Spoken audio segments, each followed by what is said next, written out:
Lovers, ketemu lagi di channel Siskae Suki. Seperti biasa, Siskae bakal bahas anime-anime populer dan kesukaan kalian. Nah, di video kali ini, Siskae mau ngebahas tentang alur cerita dari anime yang berjudul Hyakuren no How to Seiyaku no Valkyria. Tapi sebelum lanjut ke videonya, jangan lupa buat like, comment, subscribe, dan klik loncengnya biar kalau Siskae upload video baru, kalian bakalan dapat notifikasinya. Oke deh, kita langsung aja ke videonya. 未囚人形か。夜に一人でコソコソと怪しいですね。明日は大事な戦なのですから、お兄様は私たちの宗主なのですから。わかってる。ほんと、これだけは俺のいた世界と変わらないんだよな。Awalnya cerita dimulai dengan ditunjukinnya pertempuran antara klan Serigala ngelawan klan Tandu. Klan Serigala berhasil menangin pertempuran itu dengan gampang. Kemenangan itu nggak lain karena jasa dari kepala suku mereka, yaitu Yuto. Seorang pahlawan yang dipanggil dari dunia nyata ke Yggdrasil buat nyelamatin klan Serigala. Yuto memakai pengetahuannya buat mimpin para prajurit. Dia pakai formasi falang buat ngancurin musuh, yaitu formasi yang sering dipakai sama Alexander Agung dan Oda Nobunaga. Perkataan itu bukan cuman kiasan, karena sebenarnya Yuto masih bisa pakai handphonenya di dunia Yggdrasil, dan malam sebelum pertempuran itu dia menggoogling informasi yang cocok dipakai buat ngelawan klan Tandu. Tiba-tiba pasukan pemanah musuh menyerang, dan Felicia menghalau panah-panah itu buat ngelindungin si Yuto. Felicia adalah prajurit khusus yang pakai sihir dan punya kekuatan supranatural. Felicia selalu ada di sisinya Yuto buat ngelindunginnya. Malahan dia juga menyukai Yuto dan sering ngegodainnya. Mereka pun berhasil ngalahin klan Tandu. Komandan perang mereka yang bernama Sigrun datang nemuin mereka. Sigrun adalah gadis serigala yang jago bertempur, dan dia juga yang mimpin pasukan serigala di medan perang. Karena keberhasilannya, Yuto pun nawarin dia hadiah. Tapi Sigrun cuma minta Yuto buat ngelus palanya. Walaupun si Sigrun ini prajurit yang kuat, tapi tetap aja dia adalah anjing yang setia sama pemiliknya. Seudah pertempuran mereka nangkep patriots dari klan Tandu yang bernama Linnea, Yuto nawarin dia perjanjian perdamaian dan menjadikan sebagai adiknya. Linnea yang awalnya nolak, akhirnya kudu nerima tawaran si Yuto demi kelangsungan klannya. Terus mereka kembali ke kota Lanfis, markas klan Serigala. Di sana bak pahlawan mereka disambut sama para penduduk. Terus Yuto terlihat buru-buru menuju puncak kuil. Ternyata dia pengen mencharge smartphone-nya dan nyari sinyal. Seudah itu Yuto nelpon sebuah nomor yang ternyata temennya di dunia nyata, yaitu Mitsuki. Yuto berjanji sama Mitsuki kalau dia bakal pulang suatu hari nanti. Yuto juga ngerasa kalau Yggdrasil masih bagian dari bumi, tapi berada di timeline yang berbeda. Besoknya Yuto dibangunin sama Felicia dan Sigrun. Di kesempatan ini Felicia ngegodain lagi si Yuto. Malahan dia ngajarin Sigrun buat nakal sama Yuto. Emang dasar idaman sih ya.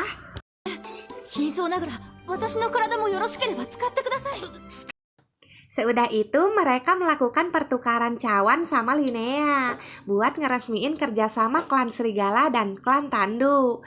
Dan sorenya mereka dapat kabar kalau benteng klan Tandu milik Linnea udah diinvasi sama klan besar dari barat. Awalnya para dewan klan Serigala nolak buat nolongin mereka, dan itu bikin Yuto murka. Demi ngehormatin perjanjian dan menjaga harga diri klan Serigala, Yuto tetap memutuskan buat nolongin klan Tandu. Terus kita pun diperlihatkan pada camp militer punyanya klan Tapal Kuda, klan yang menginvasi benteng klan Tandu. Waktu lagi nyiapin strategi, tiba-tiba mereka diserang secara mendadak. Serangan itu dipimpin Sigrun.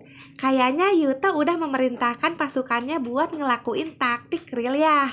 Tujuannya adalah untuk membuat pasukan klan Tapal Kuda buat selalu siaga di malam hari dan kehilangan waktu istirahatnya. Dan selama 3 hari berturut-turut, Sigrun melakukan serangan mendadak sama mereka. Taktik Yuto membuahkan hasil. Waktu hari pertempuran besar, pasukan tapal kuda kelihatan kewalahan dan kehabisan tenaga. Sampai-sampai patriarch mereka yaitu Yang Vi kudu turun ke medan perang. Yang Vi yang bertubuh besar kayak monster menyerang titik lemah formasi klan serigala. Tapi Yuto udah memprediksi langkah itu dan nyuruh Sigrun buat ngadepin Yang Vi.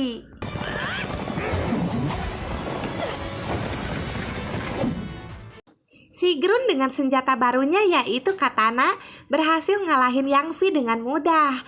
Dengan kematian Yang Vi, klan serigala pun berhasil meraih kemenangan dan benteng klan Tandu pun aman lagi. Kembalinya ke kota dan melakukan ritual kemenangan, Yuto tiba-tiba didatengin sama Steinser, patriarch klan petir yang memerintah di utara. Steinser juga adalah seorang Einherjers. Sebagai Einherjers, Steinser adalah orang yang kuat banget karena dia punya dua ran. Salah satunya ran Mjolnir yang bisa ngehancurin segala sesuatu yang dipegangnya. Kedatangannya ke sana adalah untuk melihat Yuto, pria yang disebut-sebut bakal ngancurin Yggdrasil. Tapi Yuto dibikin kesel sama kelakuan si Steinser yang gak sopan dan gak ngenakin. Yuto pun balik natap Steinser dengan tatapan sinis.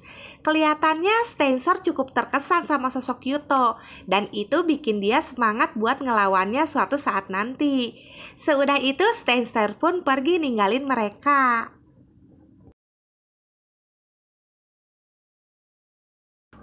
Terus, waktu berada di ruang kerjanya, Yuto lagi-lagi didatengin sama orang yang gak dikenal. Kali ini dua orang cewek cantik yaitu Albertina dan Christina. Mereka berdua itu kakak beradik utusan dari klan Cakar. Awalnya mereka diutus patriarch klan Cakar buat jadi istrinya Yuto. Tapi Yuto dengan tegas nolak dan nyuruh mereka pergi. Tapi seudah tahu kalau mereka berdua itu seorang Einherjers, Felicia minta Yuto buat jangan sampai kehilangan mereka. Akhirnya Yuto pun nawarin mereka buat jadi anak-anaknya. Terus mereka berdua pun ngaku kalau permintaan mereka buat jadi istrinya itu cuma buat menguji Yuto. Dan mereka pun nerima tawaran buat jadi anak Yuto.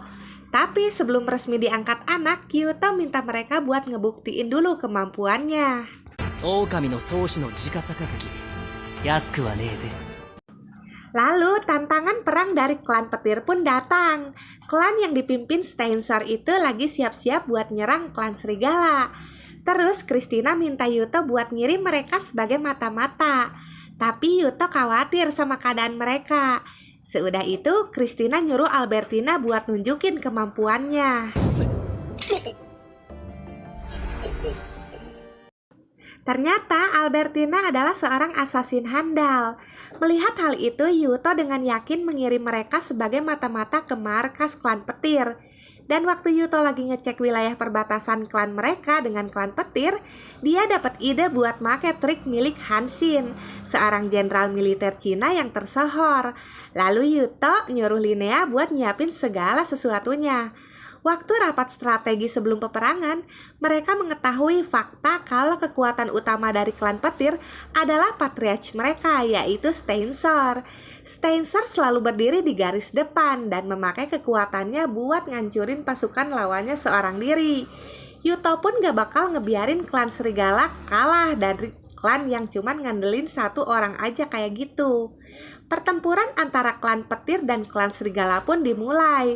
Seperti biasa, dengan mengandalkan regu pemanah dan formasi yang digunakan prajurit Sparta kuno klan serigala berhasil bikin musuhnya kewalahan.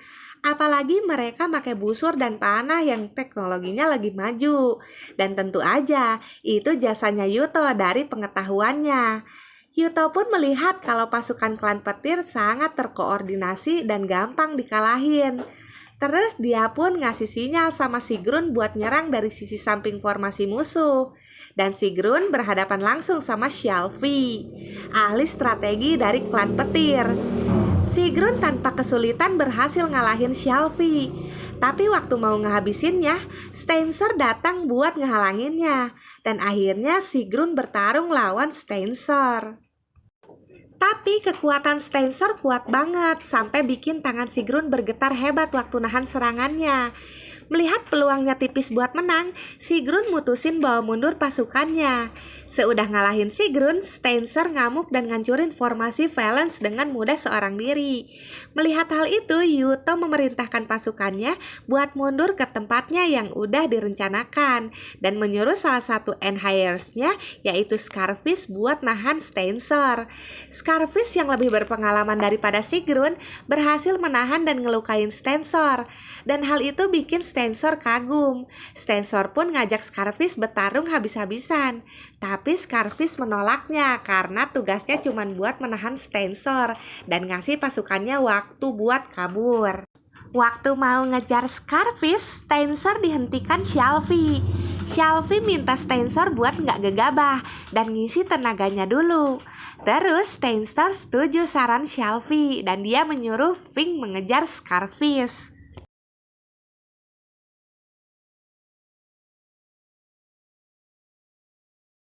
Selang beberapa waktu, Shelby ngabarin Stentor kalau Fink tewas dibunuh Scarfish. Mendengar hal itu, Stentor murka dan bawa semua pasukannya mengejar klan Serigala dan balas dendam kematiannya Fink. Waktu berhasil mendekat, Stentor melihat klan Serigala menyeberang sungai dan tanpa pikir panjang, Stentor nyuruh pasukannya buat tetap ngejar mereka. Tapi cuma Stentor yang berhasil nyeberang sungai karena pasukannya pada ketahan di tengah sungai sama panah yang dilesatkan klan Serigala. Stentor yang seorang diri dikepung sama 7 Enhiersnya milik klan Serigala, tapi kekuatan Stentor tampaknya nggak main-main. Dia berhasil bikin 7 Enhiersnya kewalahan. かなわぬのか。まあ貴様らもよくやった方だ。 Tapi taktik Yuto sebenarnya bukan ngalahin Stentor di pertarungan, tapi dia cuma merintahin 7 Enhiersnya tadi buat nahan Stentor dan pasukannya biar tetap ada di area sungai. Dan jebakan sebenarnya adalah air bah yang udah disiapin Linnea sehari sebelum pertarungan kemarin. Dengan gelombang air bah di sungai itu, semua pasukan klan petir tersapu habis. Akhirnya Stentor dan klan petir mengakui kekalahannya. Wilayah dan kekuasaan petir berhasil diambil alih klan Serigala. Malamnya, Yuto kembali nelpon Mitsuki di dunia nyata dan ngabarin kalau dia baik-baik aja. Tapi dia masih belum nemuin cara buat bisa kembali ke dunia nyata.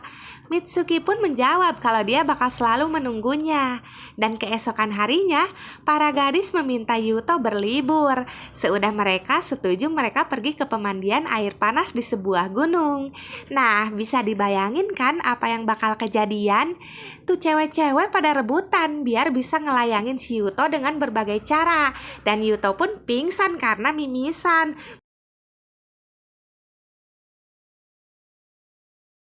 Dan Yuto pun luluh dan akan ngebiarin mereka ngelakuin apapun sama dia dengan syarat mereka tetap berpakaian.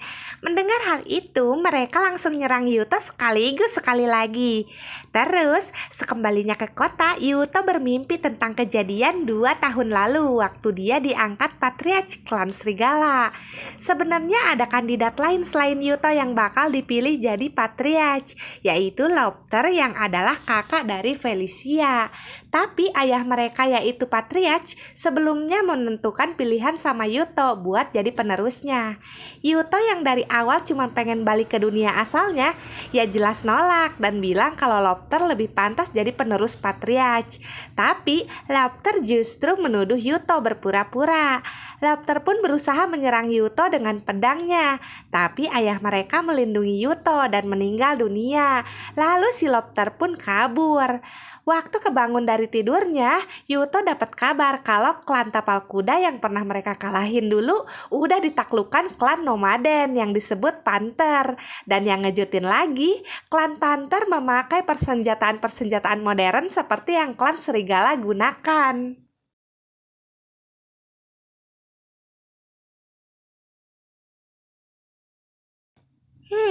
Siapa ya klan Panther itu?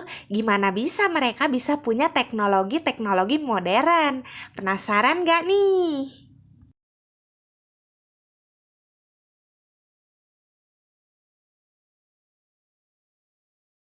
Nah, jadi itu dia alur cerita di video kita kali ini dari anime Hyakuren no Hou Toseiyaku no Valkyria. Oke, kalau kalian suka sama videonya, jangan lupa buat like, komen, subscribe, dan klik loncengnya biar kalau Siska upload video baru, kalian bakalan dapat notifikasinya. Oke deh, segitu dulu ya video kita kali ini. Thank you for watching.